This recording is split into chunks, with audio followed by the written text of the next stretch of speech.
Ladies and gentlemen, questers of the queer and uncanny, tonight's tale of terror is unique in being one of the first interactive horror stories ever broadcast.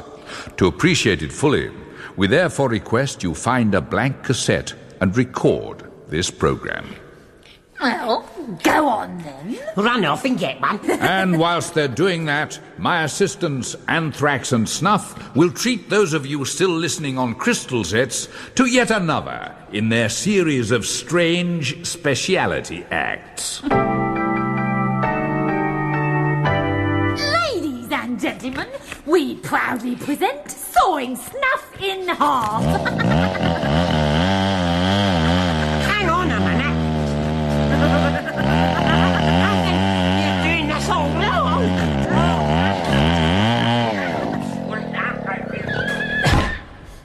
When you're supposed to put me in a box first.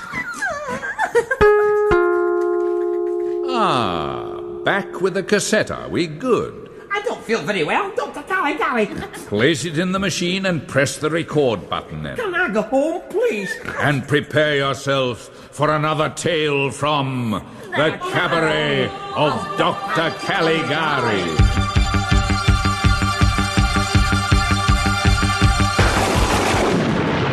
Greetings, explorers of the insane and inexplicable, and welcome once more to my theatre of cruelty. A venue where the vile and villainous are forced to strut their sinful stuff for your inspection and instruction. It's not fair. Silence, Snuff. Well, she never said she was going to leave me son in half like this. What am I good for now? Bookends. Tell her, Doctor. She's starting on me. That's enough from both of you. Anthrax, stop picking on him, and Snuff, pull yourself together. I'll try, Doctor. You're lucky you can't see this, you know, listeners. It does rather defy description, doesn't it? How's that? Excellent. And so much more of a challenge when you go to the toilet. You what? No! Me bottom's on backwards. Turn me a top half round, will you? Too late for that now, my mixed-up minion. I sense that this week's guest is almost upon us. But I'll have to sit on my wally. Silence, anatomical abnormalities. Our star act is poised at our portals. To the shadows with you. Lurk. Look. Lurk. And enter.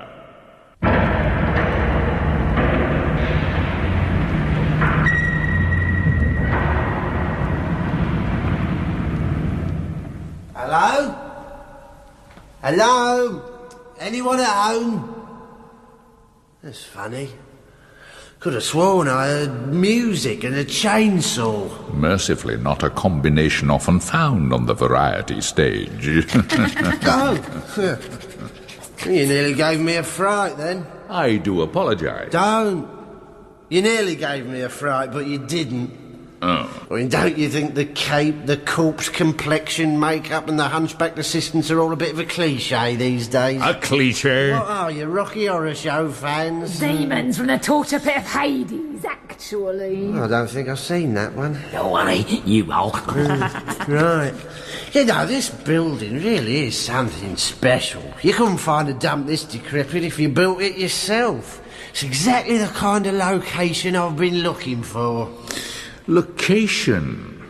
Then would I be right in assuming that I have the honour of addressing a filmmaker? Well, video maker, really. And retailer. I own a shop. And me and some of my friends have a company that knocks out horror films as a sideline. Quick, cheap, straight to take them straight out on the shelves. Here, have a business card. Toby Ramiro. My friends call me Tobe. We'll call you Ramiro then. And what exactly is your next film project to be, Mr. Romero? A noirish study of the paranoid nature of the urban nightmare as experienced by sexually oppressed adolescents. What's it called? The Great Pubescent Girls in Their Night Dresses Massacre. Classy. 2. Nice. And this place is exactly what I need as my main location. Maybe with that thing there. The name is Snuff. Nice name. And I love the backwards walk. What is he, double jointed or something? Well, however he does it, I think we can use it. Let's forget the story and do him in right now. Not yet, Snuff. There is a correct procedure for everything, and the tale must be told. The tale? Mr. Romero. Tobe. I wonder, would you be so good as to join me in the spotlight? Why? Simply a little invitation we extend to all our guests. What do you mean? I wasn't invited here. I was just walking by. Were you? Of course I was. That light, it's so bright. And also revealing. See the way it catches the hidden facets in my ring. Your ring? My ring. Look at the ring.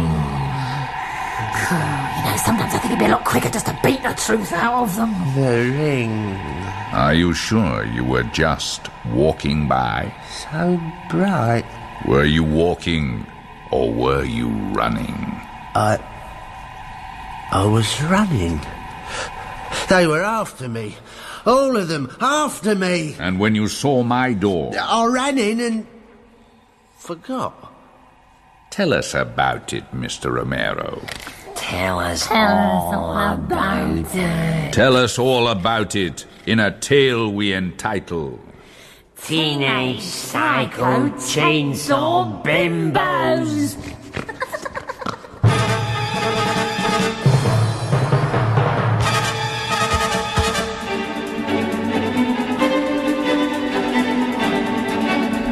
You thought he was dead. You thought you were safe. Well, he is, and you're not.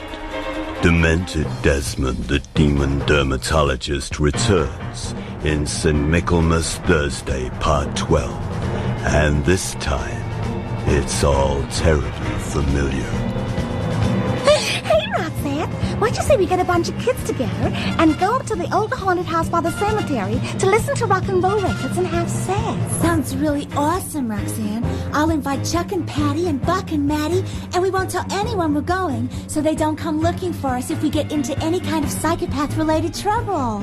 13 teenagers went into the house of horror that fateful night. 13 teenagers, of which only 14 returned. From the director of I Dismember You and Cannibal Picnic.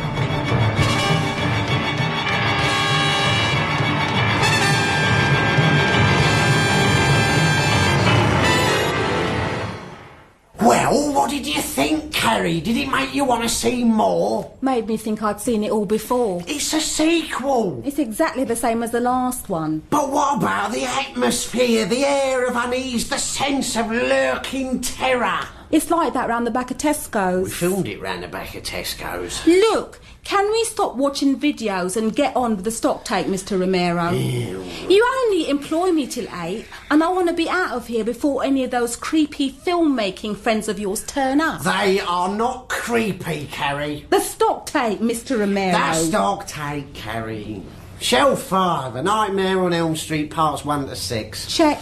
The Evil Dead 2, Dawn of the Dead, Day of the Dead, Night of the Living Dead, What the Living Dead Did Next. All present and decomposing, sir. Friday the 13th, April the 1st, Halloween. Doesn't the year fly by when you're having a good time? I drink your blood, I eat your flesh, I spit on your grave, I throw up in your toilet. Are you sure you're supposed to be stocking some of these? I want to be a censor as well now, do we, Carrie? Well, no. Yeah, right, the next shelf then. Slayer, slasher, slicer, dicer. Grumpy, sneezy, dot. Look, I think we've had enough of the sarcastic comments now. Remember who the employer is here, will you? I'll try, Mr. Romero, sir. 10,000 maniacs, cannibal holocaust, driller killer, I fought yuppie zombies from hell, Kylie Minogue in Carrie, how did that get in there? It's pretty nasty, Mr. Romero. Can't you take anything seriously? I don't expect my staff to share my interests, Carrie, but I do expect them to respect them. Oh, well, I'm sorry, Mr. Romero, but there's no way I can dig up any kind of respect for Cannibal Holocaust. I've seen good horror films, and I've seen crap. And this shop seems to be in the sewage business. Oh, if you don't like it, Carrie, you know what you can do. Yes, I do, Mr. Romero. Carrie, where are you going? Out that door and back into the real world, Mr. Romero. But the shop doesn't close till... Evening, Gail. Evening, Mrs. Carpenter. We have a complaint. Really? I just found a cure for mine. I've quit. Bye. Carrie! How did you enjoy the tape I recommended last night, Mrs. Carpenter? Mrs. Carpenter?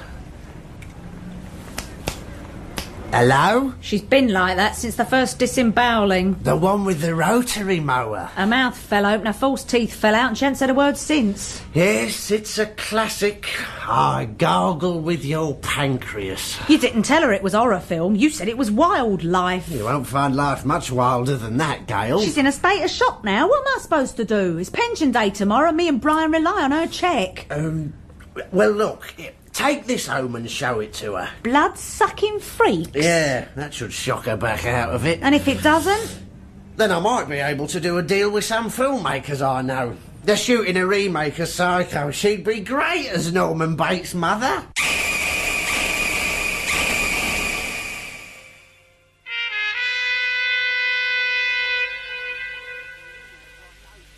Women have got no sense of humour, have they, Damien? No. Fancy you saying that, and her not even cracking a smile. Didn't get the reference, I suppose. Still, shame about Carrie. Why, did you fancy her? Yeah, she would have made a great victim. I'd have loved to have filmed her naked and covered in sheep's entrails. Pause it, look at that. You know, there is something quite profoundly beautiful about the arc of blood from a severed jugular. You need a good freeze frame to fully appreciate that. The miracle of video, Damien. The liberation of the viewer from the tyranny of the filmmaker. Now we can fast forward through the plot. Time-wasting dialogue. Rewind and re-watch. Freeze frame and savour. And re-edit for ourselves. Re-edit? I have a secret to share with you, Damien. A little project of my own. Care to attend the premiere? Try and stop me. Then pass me that video cassette. Which one? Next to the severed head and the rubber machete. This one? That's my baby. Franken-tape. I've been stitching it together at night when the shop's closed. Clipping the choice cuts from every horror tape in stock into a single living whole. Every slice and slash and slow dismemberment is in there. Watch.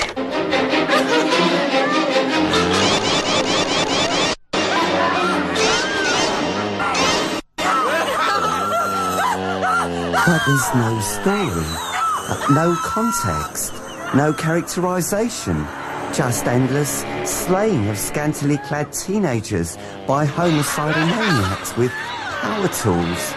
Exactly. You do me a copy?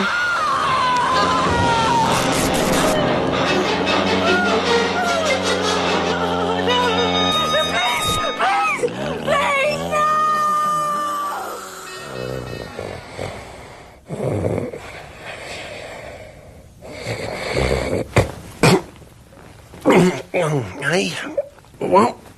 I fell asleep.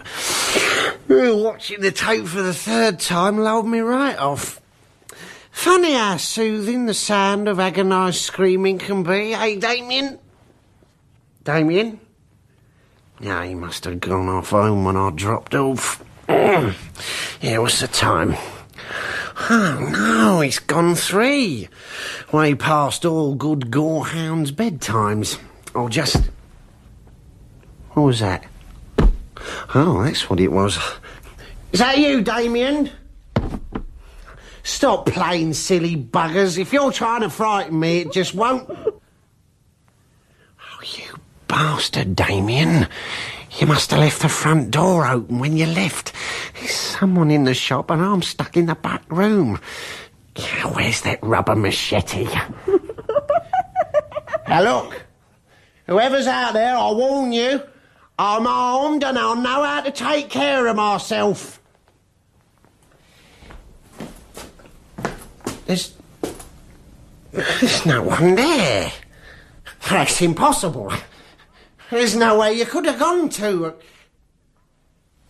Unless I imagined you. Unless you were never there at all. Well, that settles it. No more late night screenings for me. And no long, lonely walks home along dark streets either. I'm bedding down in the back room. I'll bolt the door just to be on the safe side. And I'll stop talking to myself as well. First sign of madness. Mind you, I could have sworn I saw... Saw?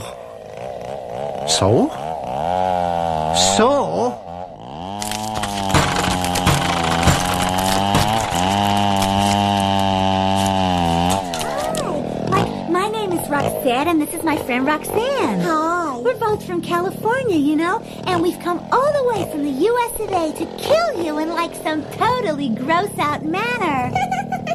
But why? I don't even know you. What have I done? You watched this die, dude. You watched this die like how many times, Roxanne? Like an awesome amount of times, Roxanne. You sat back and watched this get sliced and diced and dismembered with all kinds of totally uncool implements. And you didn't even lift a finger to help, dude. You just watched. And rewound. And watched again. Like, that's really sick city, you know. You could have said, don't go in the old dark house. You could have shouted, stick together and stay out of the cellar. You could have told us to avoid going out on any calendar date with a commemorative significance. But no, Guy, you wanted to see us die. You were an accessory to the mass. And now, you don't even remember who we are. I do. You're the Bimbos. The Bimbos in the film. We were those Bimbos, dude. And now we're the ghosts of those Bimbos, and we're really pissed with you. Rev it up, Roxanne. You got it, Roxanne. I've got a machete. It's made of rubber, nerd, and now it's only a machete. Looks like it's about time, Toby. So why don't you just lie back and be a good little donor?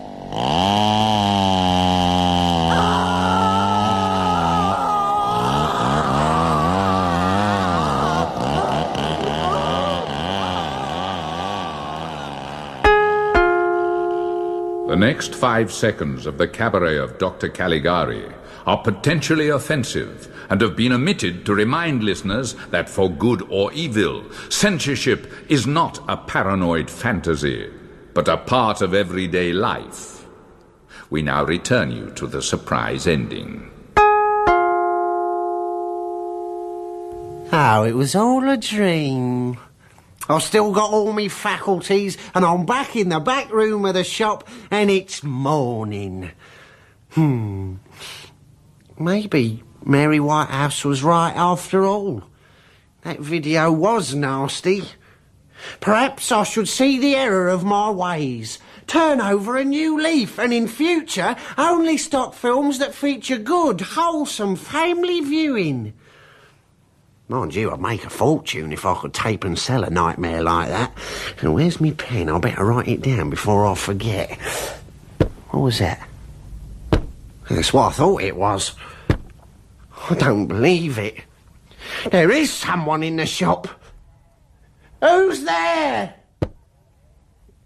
I warn you, whoever you are, I've been through hell once tonight already. And if there is someone out there, I'm going to put you through it too.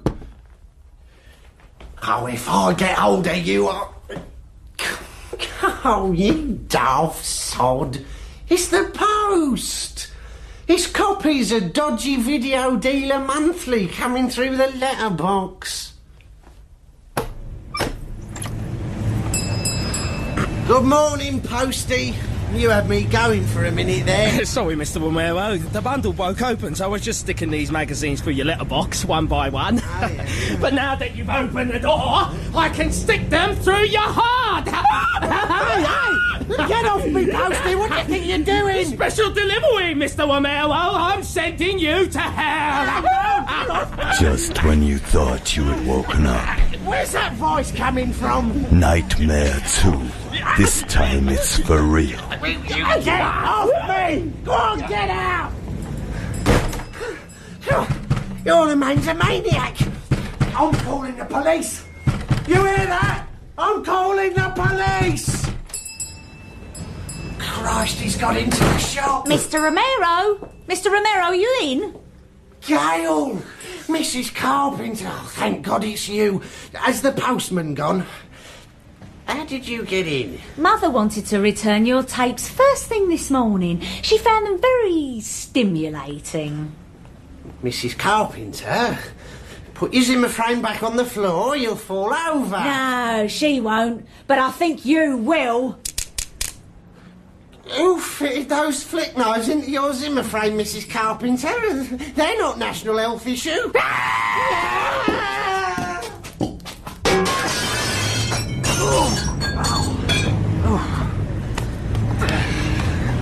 Are you all right? I'm still asleep, aren't I? This is all a dream within a dream. In that case, why are you bleeding? I'm not bleeding. Oh, I am. You're lucky I was passing by, Mr. Romero. I'm a doctor, and I can see you need urgent attention. No, put that scalpel down. And perhaps we should look at his teeth while we're at it. I'm a dentist. Say Could us brain surgeons get a look into? Diner on here, sir. We've come to do your drain. Post, Mr. Romero. Special delivery.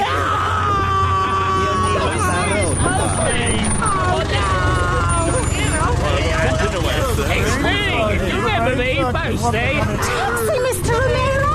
Carrie! Quick, get in before they have to gnaw to stitches!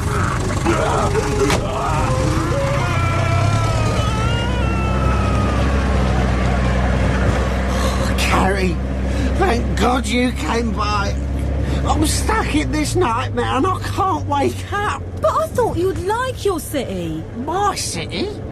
The city you built with your films. Oh, it's a bit grim, I'll admit. But I'm sure that once you've explored its blood-soaked streets a little, you'll feel right at home. But it can't be like this everywhere. There has to be some way out. Then why don't we split up and search the place? Choose a direction, any direction.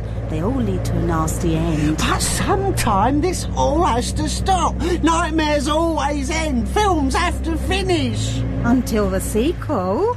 Wait a minute. This is all another trick. You're driving me round in circles. Stop the cab. Let me out. Whatever you want, Mr. Romero. It's your city. You have to live with it. Catch you later, Mr. Romero. I think I've got to figure a way out of this before another gang of deranged dentists and psychotic postmen spot me. There. That old abandoned theatre. Yeah, I'll hide in there until I work this thing out. Good. The door's not locked, just badly boarded up. And I'm in. Now, if I stay here till... Wait a minute. I know this place. I've been here once already tonight. This is where the old damn nightmare started. Here, behind these doors.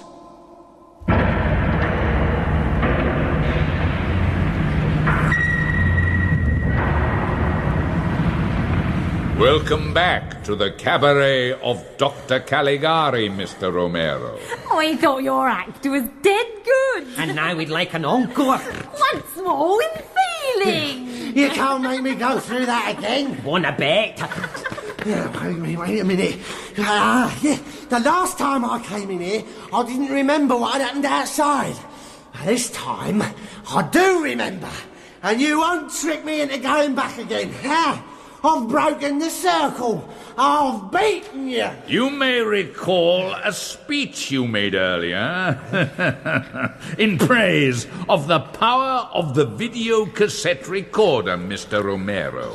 And we quote, now we can fast forward through the plot. And time-wasting dialogue. Rewind and re-watch. Freeze, frame and savour. Unquote. Ahem. Earlier this evening, I took the liberty of asking our small but select band of home listeners to find a spare audio cassette and record tonight's tale of torment. By now, they will have captured every word. Every wink. Every wounding with sharp objects. On ferric tape.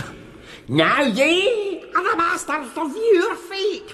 And every time they choose to play that tape, you will have to go through the whole damn thing again. And again. And again. And again. And again. And again. for all eternity. Or until each and every one of them relents and grants the final mercy of taping over you. No! We take our what? And so, ladies and gentlemen of the audience, if you would be so good as place your finger on the required button, it is time for Mr. Romero to be rewound.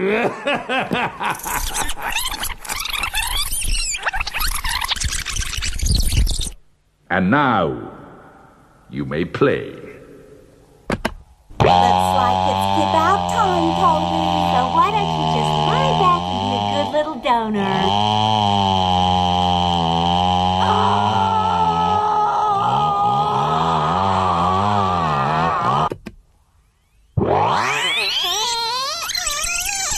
You may play. Looks like it's about time, Polly. So why don't you just lie back and be a good little donor?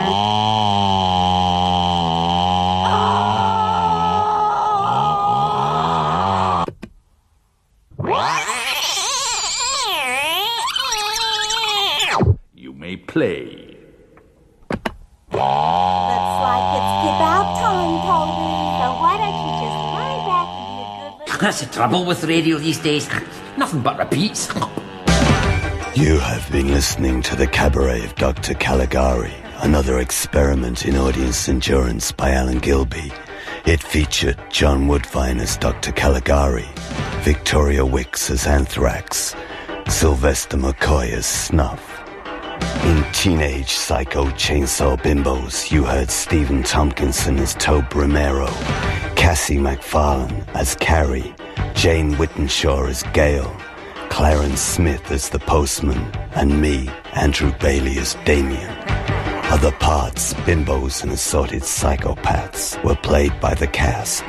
It was directed by Anne Edivine.